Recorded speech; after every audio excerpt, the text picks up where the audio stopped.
Good evening सगळ्यांना. तर आज हे पापलेट आणलेले आहेत आणि हे इकडे त्याचे मसाले आहेत. हे पापलेट बघा स्वच्छ धुवून घेतलेलं आहे.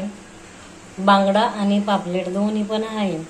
आणि याला ना मीठ आणि चिंच हे पाणी लावून ठेवलेलं. कोण कोण लिंबू पण लावतं, चालतं लिंबू लावलं तर.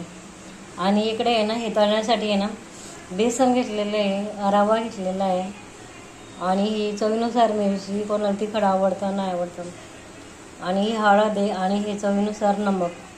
ऑलरेडी याच्यामध्ये पण नमक आणि हे टाकलेलं आहे चिंच, त्याच्यामुळे इकडे थोडं कमी घ्यायचं. आणि आता हे असं एकत्र हलवायचं. हे सगळं एकत्र चांगलं हलवायचं.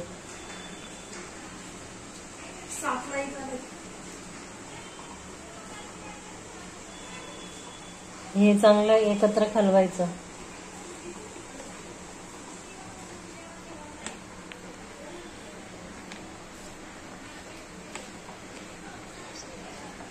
एकत्र चांगलं हलवून घेते आणि मीठ चांगलं लागलं पाहिजे ना. आम्ही काय याला लसूण, अद्रक किंवा असं हे कुठली पेस्ट टाकत नाही आम्ही.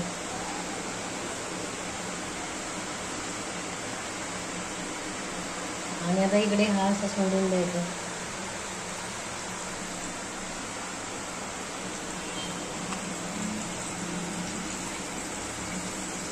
अद्रक, लसूण आणि कोथिंबीर याचं वाटण गोल गोल वाटून यायला लावत आहे.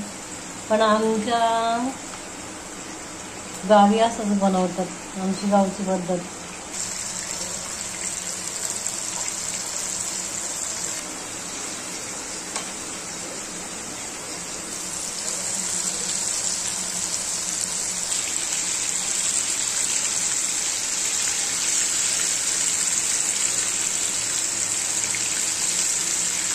बाहेर पाऊस पडतोय.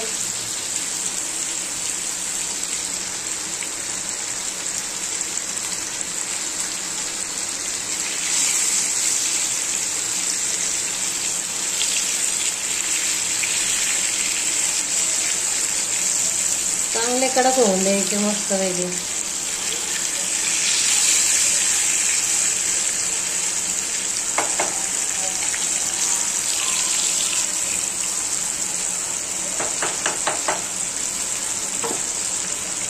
आता आहे ना गॅसची फ्लेम स्लो केलेली आहे एकदम.